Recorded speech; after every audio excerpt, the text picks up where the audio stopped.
Hi guys, we are back with a new video. My name is Sam, and today I will show you how to install your mileage stopper in your Mercedes GLE.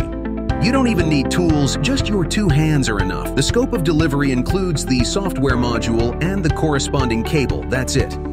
Let's go. Remove the carpet in the footwell to access the cables behind it. Pull out the blue plug to plug our supplied wiring harness in between.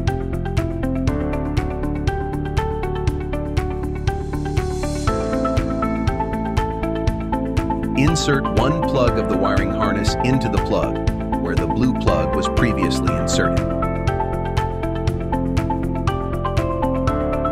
That's almost it.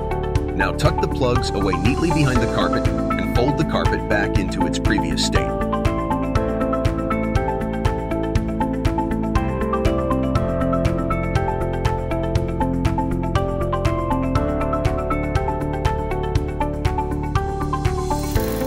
To activate the blocker, press and hold the return button for 10 seconds. In Mode 1, between 10 and 20% of the mileage is counted. In Mode 2, 0% of the mileage is counted. And in Mode 3, everything is in its original state. Have fun with your upgrade. In case of problems, contact our support and now drive without limit. Buy your Sam from Super Kilometer Filter.